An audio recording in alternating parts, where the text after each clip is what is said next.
नमस्कार। आज की इस महत्वपूर्ण पत्रकार वार्ता में आप सभी पत्रकार बंधुओं, कैमरामैन, फोटो जर्नलिस्ट का बहुत स्वागत है। आज की पत्रकार वार्ता के लिए आप सब लोगों के बीच में हमारे पार्टी के यशस्वी ऊर्जावान अध्यक्ष आदरणीय सीपी जोशी जी उपस्थित हैं। साथ में हमारे पार्टी के महामंत्री आदरणीय दामोदर जी अग्रवाल और पार्टी के मीडिया संयोजक आदरणीय प्रमोद जी वशिष्ठ आप सब लोगों के बीच में उपस्थित हैं। मैं आदरणीय प्रदेश अध्यक्ष से आग्रह करूंगा कि पत्रकार वार्ता को विधिवत प्रारंभ करें। नमस्कार आप सभी को। आज की इस प्रेस वार्ता में हमारे बीच में उपस्थित पार्टी के प्रदेश के महामंत्री माननीय दामोदर अग्रवाल जी, माननीय प्रमोद जी, माननीय पंकज जी, सभी पत्रकार मित्रों, राजस्थान की बिगड़ती कानून व्यवस्था और वादा खिलाफी को लेकर माननीय राष्ट्रीय अध्यक्ष जी के अगुवाई में नहीं सहेगा राजस्थान एक कैंपेन की शुरुआत हुई है और उसी निमित्त आप सब लोगों से आज चर्चा करने का अवसर मिल रहा है। 2018 में एक ऐसी सरकार चुनी गई जिन वादों के बुनियाद के आधार पर वो सत्ता में आए। आज राजस्थान की जनता और राजस्थान की जनता की जन जन की आवाज बनकर भारतीय जनता पार्टी कांग्रेस पार्टी से मांग करती है कि आपने अपने जन घोषणा पत्र में पेज नंबर 35 क्रम संख्या 27 पर बिंदु संख्या 1 पर कांग्रेस पार्टी सामाजिक जवाबदेही कानून को लागू करेगी, क्योंकि कांग्रेस अपनी सरकार में पारदर्शिता, जवाबदेही और आम जनता की भागीदारी के प्रति कटिबद्ध है।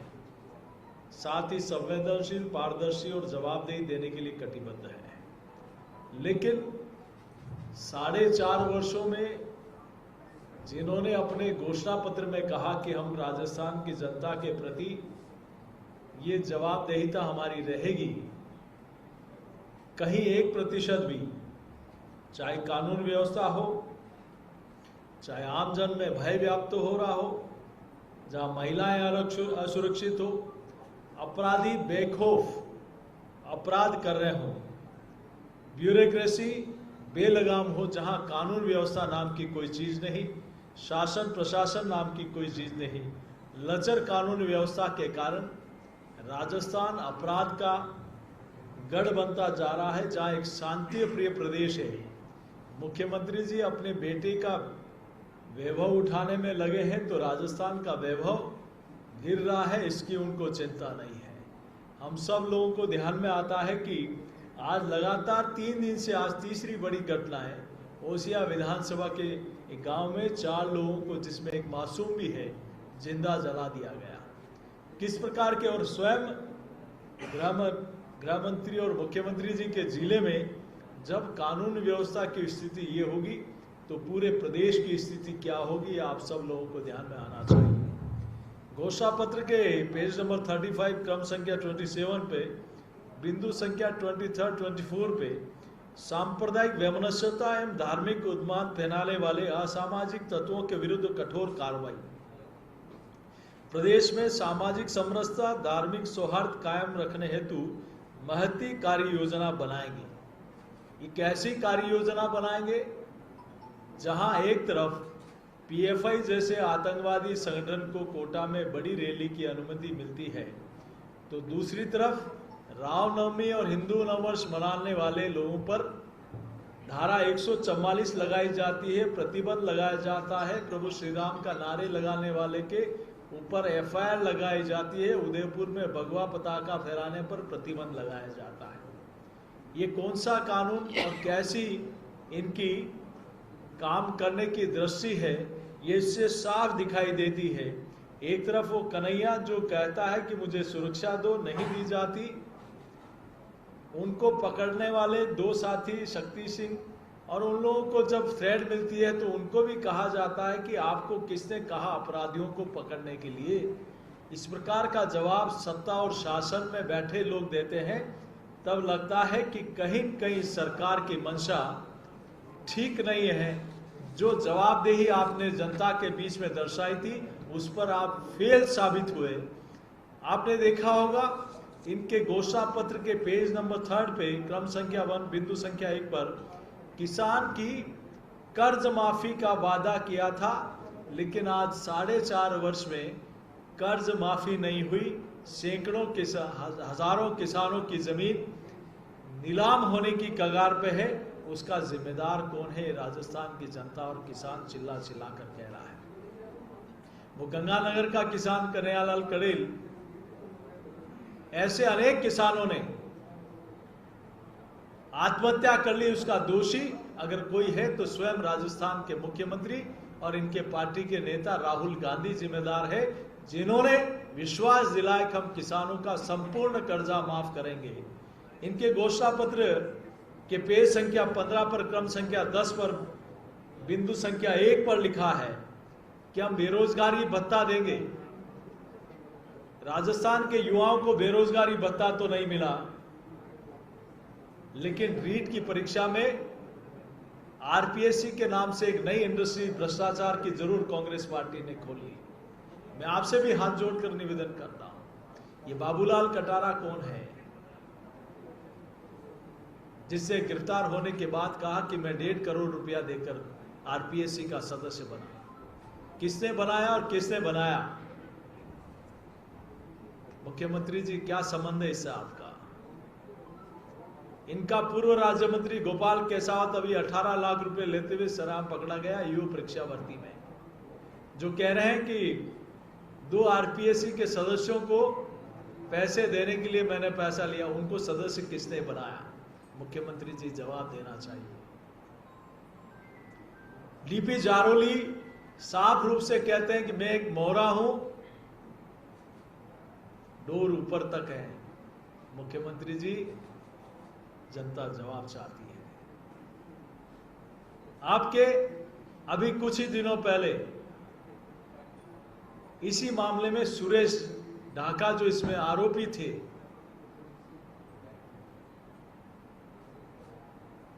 किसने मिलवाया? सलमान खुर्शीद जी को। मुख्यमंत्री जी, आपके और सलमान खुर्शीद साहब के क्या नजदीकी रिश्ते हैं? क्या एक तरफ राजस्थान की विधानसभा में आप कानून बना रहे हो जनता को धोखा देने के लिए, युवाओं को फिर से धोखा देने के लिए, और दूसरी तरफ इसके मुख्य आरोपी की जमानत के लिए आप सलमान खुर्शीद जी से बात करके सलमान खुर्शीद को आप वकील बनवा रहे हो? ये दोहरा चरित्र आपका। ये जनता, इससे जनता जवाब मांगती है। आपने घोषणा पत्र के पेज संख्या 34 के क्रम संख्या 25 पर बिंदु संख्या 5 पर कहा कि हम संविदा कर्मियों को नियमित करेंगे। आज वो हमारे सारे भाई युवा साथी कई दिनों से सड़क पर संघर्ष कर रहे हैं। कौन जिम्मेदार है इसका? और पेपर लीक के मामले में राजीव गांधी स्टडी सर्कल, जिसके बड़े इसके संरक्षक कौन है? इसके ऑल इंडिया सेक्रेटरी आपके मंत्री हैं। क्या मुख्यमंत्री जी हम गलत कह रहे हैं? तो इसका जवाब राजस्थान की जनता आपसे मांगती है। सीधा का सीधा रूप से आप अपराधियों के खिलाफ कार्रवाई करनी चाहिए, और राजस्थान के उन लाखों युवाओं के हक के लिए, न्याय के लिए अगर युवा मोर्चा का कार्यकर्ता संघर्ष करता है तो उनके साथ अपराधियों और आतंकवादियों जैसा व्यवहार आपकी पार्टी और आपकी सरकार करती है। जिस प्रकार से लाठीचार्ज किया, कई युवा साथियों को कल घायल किया, इससे स्पष्ट लगता है आज कश्मीर के बाद सबसे ज्यादा इंटरनेट बंद होने वाला कोई राज्य है तो वो राजस्थान है। मुख्यमंत्री जी, आखिर इसकी आवश्यकता क्यों पड़ी और कैसे पड़ी? आज हम सब लोग, वो उनमें रामकृपाल मीणा हो, चाहे प्रदीप पाराशर हो, ध्यानचंद गोटवाल हो, सुभाष यादव हो, कहां आप लीक से हटकर प्राइवेट आदमी को इसका जिम्मा दे रहे हैं? ये क्यों दिया? किसने दिया? आपसे उसका क्या रिश्ता है? ये राजस्थान का युवा आज आपसे जवाब मांगता है। मैं आप सब लोगों के बीच में आज इस प्रकार के, चाहे लाइब्रेरियन परीक्षा 2018 की हो, चाहे जेएन सिविल डिग्री 2018 का एग्जाम हो, चाहे रीट लेवल 2 का 2021 का एग्जाम हो, चाहे कांस्टेबल भर्ती का एग्जाम हो, चाहे हमारा हाई कोर्ट एलडीसी भर्ती का हो, चाहे एएसआई की भर्ती का हो, मेडिकल ऑफिसर्स का हो, सीएचओ की भर्ती हो, वन रक्षक की भर्ती हो, चाहे बिजली विभाग टेक्निकल हेल्पर की भर्ती हो, चाहे सेकंड ग्रेड शिक्षक भर्ती हो, चाहे ईओ की भर्ती हो, किस प्रकार से आपने परीक्षा के मामलों में पेपर लीक के मामलों में आपने प्रदेश में रिकॉर्ड बना दिया है। कानून व्यवस्था राजस्थान की कब बिगड़ती है? जब कहीं न कहीं अपराधियों से साठगांठ होता है, लचर कानून व्यवस्था होती है। कैसे हिंडोन के पास में एक बच्ची के साथ दुष्कर्म होता है, गोली मार दी जाती है, तेजाब डाल दिया जाता है और उसके बाद कुएं में डाल दिया जाता है। टोडा भी में कौन है वो सरपंच जिसका जज्जा आपका विधायक जी आपका खास है, और उस बच्ची के मारने के बाद आप कहते हो कि ऐसे अफेयर के मामले में ऐसी सजा मिलनी चाहिए। आखिर दुष्कर्म के मामले में राजस्थान एक नंबर पर क्यों पहुंच गया? जब आप प्रदेश का मुखिया स्वयं कहता हो कि 65% मामले फर्जी हैं, आपका खास मंत्री कहता हो कि राजस्थान मर्दों का प्रदेश है। शर्म आती है इसमें। यहाँ के प्रदेश ने तो महिला सुरक्षा के लिए अपने सर कलम करा दिए। इस प्रकार की सोच जब किसी भी सरकार के मुखिया की हो, तब कहीं न कहीं इस प्रकार के अपराधों को बढ़ावा मिलता है। मैं एसीबी के अभियान स्वीकृति में एक बार आप अपराध के मामले में और भ्रष्टाचार के मामले में जीरो टॉलरेंस की बात करते हो, तो दूसरी तरफ आपने कितने लोगों पे केस बने और कितने मामलों में आपने अभियोजन की स्वीकृति दी। इससे आपका चेहरा साफ जनता के बीच में बेनकाब हो गया कि आपका दिखाने के लिए कुछ और है और बाकी बात कुछ और है। आपने सारे मामलों में, और जो अधिकारी किसी मामले में अपराध में पकड़ा गए उनको वापस उसी कुर्सी पर या उससे अच्छी जगह पर आपने तैनात कर दिया। इससे स्पष्ट है कि वो भ्रष्टाचार आपकी सरपरस्ती में हुआ है और उस भ्रष्टाचार में आप स्वयं लिप्त हैं। कौन है योजना डीओएटी में जो अधिकारी लंबे समय से आपका ये सारा, अभी भी नए अधिकारियों की पोस्टिंग होगी लेकिन वही अधिकारी आज फीडबैक लेता है, रिपोर्टिंग लेता है, वही अधिकारी सारे सिस्टम वहां करता है। तो आज सचिवालय में इतना करोड़ों रुपया मिलना, सोने का बिस्किट मिलना, इससे दर्शाता है। और वो मंत्रालय आपके पास है मुख्यमंत्री जी, इसका जवाब भी राजस्थान की जनता आपसे मांगती है। आज एससी एसटी के ऊपर अत्याचार हो, आज देश भर में एक नंबर पर राजस्थान पहुंच गया है। कहां एक के बाद एक महिला के ऊपर, बच्ची के ऊपर, मासूम बच्चियां जो स्कूल में पढ़ने जा रही है उनके साथ अपराध हो जाता है। खाजूवाला में एफआईआर लॉन्च कराने के लिए भारतीय जनता पार्टी के लोगों को धरने पर बैठना पड़ता है, प्रदर्शन करना पड़ता है। भरतपुर की घटना हो, चाहे कहीं की भी घटना हो, कि आप उस मामले को दबाने के लिए, उस मामले को रफा दफा करने के लिए, पीड़ित परिवार को न्याय देने की बजाय उस पीड़ित परिवार को प्रताड़ित किया जाता है कि आप चुप बैठ जाइए, आपको इसमें मांग करने की आवश्यकता नहीं। कहीं न कहीं प्रशासन का दुरुपयोग करते हुए उसको और प्रताड़ना दी जाती है। ये कहां की संवेदनशीलता है? मुख्यमंत्री जी, आज जिस प्रकार से राजस्थान में बेरोजगारी दर बढ़ रही है, आज पीएलएफएस के अनुसार 30% शहरी युवा राजस्थान में बेरोजगार। बेरोजगारी में राजस्थान एक नंबर पर पहुंच गया है। पेपर लीक में राजस्थान एक नंबर पर पहुंच गया है। सबसे महंगी बिजली में राजस्थान एक नंबर पर पहुंच गया है। सबसे महंगा पेट्रोल राजस्थान में, सबसे महंगा डीजल राजस्थान में। तो ऐसे में साइबर क्राइम में राजस्थान एक नंबर पर, दलित अत्याचार में राजस्थान एक नंबर पर। लगता है कि राजस्थान में कानून व्यवस्था नाम की कोई चीज नहीं, और इसीलिए आज देश भर में भ्रष्टाचार के मामले होते तो हर 7वां मामला राजस्थान का आता है। मुख्यमंत्री जी के भाई अग्रसेन गहलोत जी के ऊपर घोटाले में संलिग्न है। इनके बेटे वैभव के ऊपर भ्रष्टाचार के और हेराफेरी के मामले। मुख्यमंत्री जी, जनता जवाब मांगती है कि आप कहीं न कहीं सारे मामलों में, इस सारे भ्रष्टाचार के मामलों में अली बाबा आप ही हैं और आप ही की सरपरस्ती में यह भ्रष्टाचार हो रहा है। राजस्थान की जनता आपसे जवाब मांगती है। विकास की दृष्टि में हम लोग देखें तो केंद्र सरकार की योजनाओं को अगर हटा लिया जाए तो राजस्थान की प्रदेश की योजनाएं क्या है, आपने राजस्थान को क्या दिया, सिवाय भ्रष्टाचार के, सिवाय दुष्कर्म के, लचर कानून व्यवस्था के आपने राजस्थान को कुछ नहीं दिया। केंद्र की योजनाओं को हटा लिया जाए तो कुछ नहीं राजस्थान में। गुजरात के मुकाबले राजस्थान में 16 गुना कम प्रत्यक्ष निवेश आता है। गुजरात के मुकाबले हम पड़ोसी राज्य की तुलना कर लें तो राजस्थान में निर्यात गुजरात के मुकाबले 15 गुना कम है। कौन जिम्मेदार है इसका? हम लोग राजस्थान में प्रति व्यक्ति आय की वृद्धि दर में जिस प्रकार से गिरावट आई है, 40%, 40% की वृद्धि, और कांग्रेस के कार्य जहां बीजेपी के राज में 40% की वृद्धि थी जो आज 6% तक सीमित गई। आप देखिए कि 30% का वेरिएशन इन पिछले 4.5 वर्षों में। हम आधार स्तर पर विकास की बातचीत करें तो भारतीय जनता पार्टी के राज में जहां 60,000 किलोमीटर सड़क का निर्माण होता था, आज वो सिर्फ 9,000 किलोमीटर हो रहा है।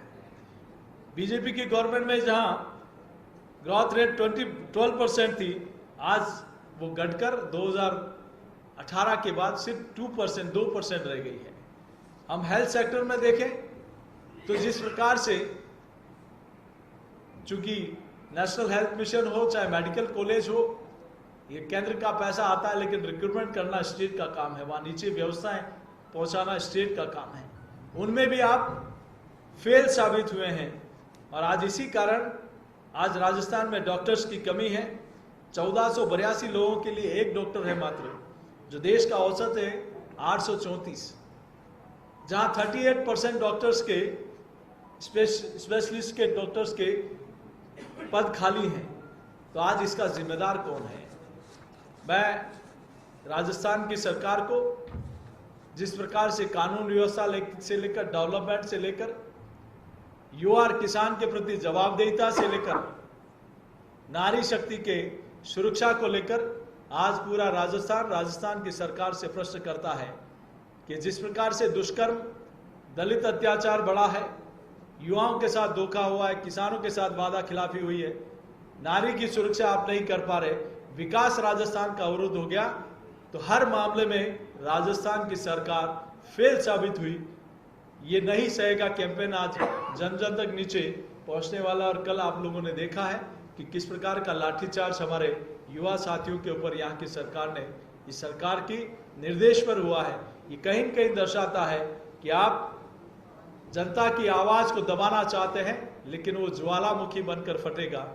और आरपीएससी जैसी संस्था को निश्चित रूप से भारतीय जनता पार्टी जैसे लोगों ने घोटाला किया है उनको सजा तो मिलेगी, लेकिन भारतीय जनता पार्टी के शासन में आरपीएससी को भंग करके यूपीएससी की तर्ज पर एक अच्छी पारदर्शी व्यवस्था भारतीय जनता पार्टी की सरकार देने का भी काम करेगी। मैं आज इसी विषय पर आप सब लोगों से चर्चा करनी थी। बहुत धन्यवाद। धन्यवाद आदरणीय अध्यक्ष जी। प्रश्नोत्तरी का क्रम शुरू करें उससे पहले मेरे 2 छोटे आग्रह हैं आप लोगों से। भारतीय जनता पार्टी ऐसा चाहती है कि हमारी पत्रकार वार्ता एक आदर्श पत्रकारिता बने और सभी पत्रकार बंधुओं को अच्छे प्रश्न चर्चा करने का अवसर मिले। इसलिए 2 छोटे से सुझाव है, मैं समझता हूँ आप सब लोग सहयोग करेंगे।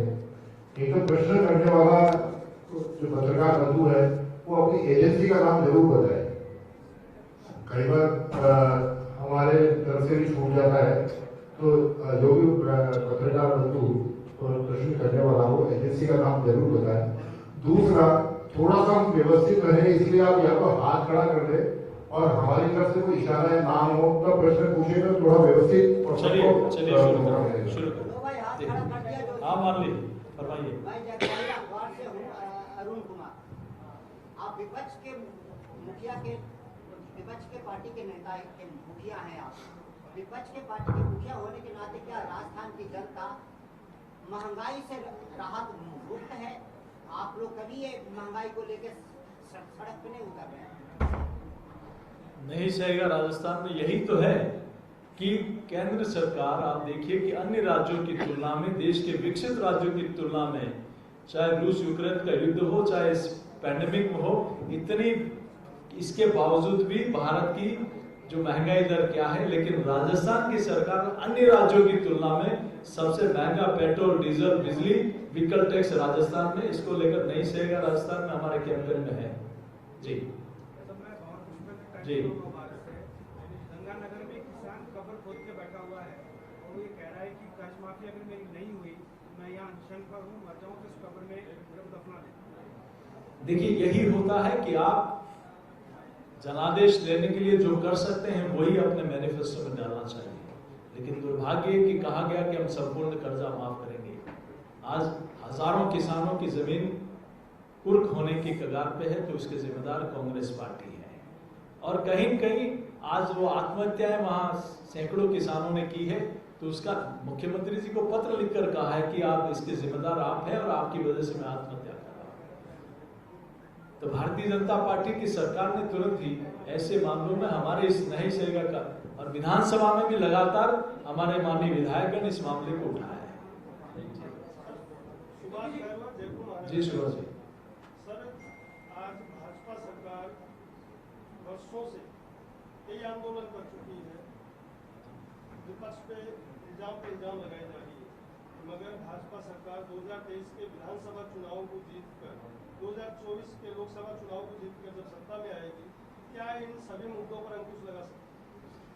देखिए, जहां भारतीय जनता, पहला हमारा यही रहता है कि कानून व्यवस्था बहाल हो, नारी की सुरक्षा हो, और इसको लेकर कहीं कहीं मुख्यमंत्री जी स्वयं कहते हैं कि फर्जी मामले हैं तो कैसे अपराध रुकेगा। लेकिन जरूर है कि भारतीय जनता पार्टी की सरकार में जो हमारी बहन बेटियों की तरफ तिरछी आंख भी करेगा, ऐसे अपराधियों को कड़ी सजा मिलेगी। कांग्रेस ये कह रही है कि भारतीय जनता पार्टी के पास में कुछ नहीं है, वो केवल बातें ही बातें कर रही है, आप सिर्फ आरोप लगाते हो। देखने को भी यही कहीं ना कहीं नजर आ रहा है, जैसे आपने मंत्री जाहिदा खान के ऊपर आरोप लगाए कि वो 110 करोड़ का घोटाला कर लिया, लेकिन उसके बाद में कुछ भी नहीं, उसका आप कैसे? देखिए, भारतीय जनता पार्टी ने पिछले, चाहे महिला की सुरक्षा को लेकर हो, युवाओं को लेकर हो, किसानों को लेकर हो, चाहे प्रत्येक जिले में बड़े आंदोलन इन सब भ्रष्टाचार को और सारे विषयों को लेकर किए हैं। मैं तो उनको कहूंगा कि ये भ्रष्टाचार का पैसा न तो आपको न आपके परिवार को सुकून दे पाएगा। यमराज भी 100 वर्ष पूरे होने पर आपके बीवी और बच्चे कहेंगे चोर वो है, उसको सजा दो, हमें क्यों देते हो। तो कहेंगे ऊपर वाले की लाठी में बहुत ताकत है। हम तो अपना एक विपक्ष का होने के नाते अपनी जनता की आवाज को उठा रहे, लेकिन ऊपर वाले से भी डरो, ये पैसा कोई काम नहीं आने वाला। सर, दिव्या मदेरणा जो विधायक है, उन्होंने अभी कहा है मीडिया से कि मैं खुद जोधपुर में सुरक्षित नहीं हूँ। जब भी मैं महिला अपराध या इस तरह की घटनाएं होती है जो आज भी है जोधपुर में, उसके खिलाफ आवाज उठाती है तो मुझे बोलने नहीं दिया जाता और पुलिस पर भी सवाल उठा रहे हैं। मुख्यमंत्री जी, मुझे लगता है तीसरी पीढ़ी से भी आप दुश्मनी क्यों निकाल रहे हो? आपने परशुराम मदेरणा जी के साथ क्या किया, महिपाल जी के साथ क्या हुआ, और बहन दिव्या जी के साथ भी। मुझे लगता है दुश्मनी हमेशा के लिए निभाने की आदत है मुख्यमंत्री जी की, लेकिन वो विधायक है, जनप्रतिनिधि है, चाहे पक्ष का हो चाहे विपक्ष का हो। जनप्रतिनिधि का सम्मान करना ये लोकतंत्र में प्रत्येक जनप्रतिनिधि की जिम्मेदारी होती है, मुखिया की जिम्मेदारी होती है। नड्डा जी ने क्या नसीहत दी थी पार्टी की बैठक में, और संगठन में जो लोग हैं वो क्या चुनाव लड़ेंगे? मुझे लगता है आपकी भी चुनाव लड़ने की इच्छा लग रही है। जी कृष्ण जी, नई टीम में जो लोग आए टीम में तो आगे, लेकिन चुनाव लड़ पाएंगे नहीं लड़ पाएंगे? मुझे तो आप लोगों में से कोई कोई दिख रहा है कि आपने बोला 4 साल से हर मुद्दे पर कांग्रेस सरकार दे रहे हैं, पर ये नहीं सहेगा राजस्थान अब तो लगा उठा है। ऐसा तो नहीं कि चुनाव आ रहे हैं तो बीजेपी चुनाव को देखते हुए जनता के बीच में ये मैसेज। पिछले 4.5 वर्ष में जब भी कोई जनता के साथ अहित का मुद्दा आया है, जनता को धोखा देने का मुद्दा आया है, जनता के लिए न्याय का विषय है, भारतीय जनता पार्टी हमेशा से 4.5 वर्ष का गौड़ उठा के देख लो, हमेशा से जनहित के मुद्दे पर पार्टी ने संघर्ष किया है। कांग्रेस ने घोषणा की सितंबर में घोषणा बीजेपी देखिए वो हमारी टीम बैठ के प्लानिंग करेगी, जब भी होगा इसके बारे में जल्दी आपको निर्णय बताएंगे। देखिए कांग्रेस ने जो कहती है वो करती नहीं है। मैनिफेस्टो जन घोषणा पत्र में मैंने बताया कई बिंदु किस पे और अभी सितंबर में आप फिर देख लेना, आप और हम बात करेंगे। अंकित तिवारी सोशल मीडिया से नहीं सहेगा राजस्थान, आप कैंपेन ला रहे हो और कांग्रेस की जो खामियां हैं, जो कमियां हैं, विभिन्न व्यवस्थाओं को लेकर आज आप जन घोषणा पत्र भी बढ़ के आए हैं, खामियां बता रहे हैं। तो इस कैंपेन में जो मुद्दे आएंगे, क्या आप अपने मैनिफेस्टो में शामिल करेंगे उन्हें? देखिए भारतीय जनता पार्टी ने अपने घोषणा पत्र में भी और सत्ता में आने के बाद भी नहीं कहा था कि हम किसान को किसान सम्मान निधि देंगे, लेकिन आज 60 वर्ष में जो नहीं हो पाया वो मोदी जी ने किया है। आप रिकॉर्ड उठा के देख लें कि 60 वर्ष में गरीब को आवास कितने मिले हैं, उससे ज़्यादा इन 9 वर्षों में मिले हैं। शौचालय 60 वर्ष में मिले हैं, उससे ज़्यादा पिछले 9 वर्ष में मिले हैं। चाहे गैस का कनेक्शन हो, चाहे जनधन का खाता हो, चाहे अन्य मामले हो, भारतीय जनता पार्टी की कथनी और करनी में कोई फर्क नहीं रहा है। गरीब कल्याण हो, चाहे किसान कल्याण हो, चाहे नारी शक्ति हो, चाहे युवाओं के लिए काम करना हो, भारतीय जनता पार्टी हमेशा की कथनी और करनी एक रहती है। मेरा नाम श्रीवत्स है, न्यूज़ 24 से।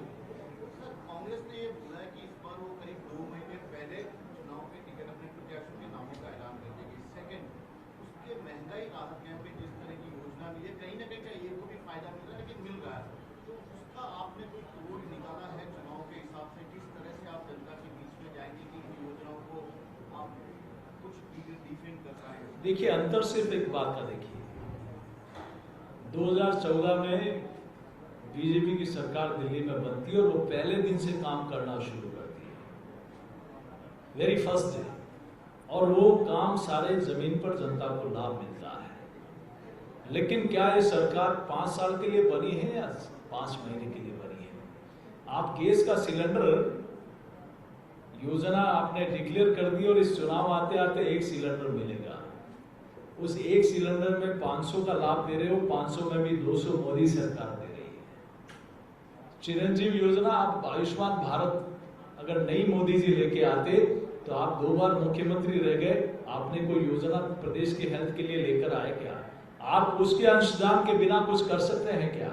लेकिन मित्रों मैं आपसे कहूंगा कि 25 लाख का एक व्यक्ति तो ढूंढ के दिखा दो राजस्थान में जिसको चिरंजीव योजना का लाभ मिला है। इतने होर्डिंग लगे हैं। आप हॉस्पिटल में 1000 लोग जाते हैं तो मात्र 200 लोगों का इलाज होता है। इसके लिए भी मैं मित्रों आप सब लोगों से कहूंगा कि ये मैं जो कह रहा हूं वो सच है या गलत है। सर टिकट का अनाउंसमेंट आप भी जल्दी करेंगे, 2 महीने पहले कर रहे हैं, क्या आपका भी ऐसा कोई प्लान है या चुनाव के 1-2 दिन पहले जैसे हमेशा? अब आपका मूड बन जाए 1 महीने बाद तो फिर देखेंगे। चलिए बहुत बहुत धन्यवाद। एक सवाल और है। बहुत धन्यवाद। जसवंत जी आखिरी सवाल। मीना जी आखिरी सवाल मत करो, चलिए एक सवाल और। अरे जसवंत जी का सवाल हो जाता है। माननीय प्रधानमंत्री जी का 27 तारीख को प्रोग्राम है, किसान सम्मान निधि का वो बड़ा एक किसानों का एक सम्मेलन होगा, वहीं से देश भर के करोड़ों किसानों के खातों में किसान सम्मान निधि का पैसा पहुंचेगा। बहुत धन्यवाद। बहुत बहुत धन्यवाद। अरुण जी।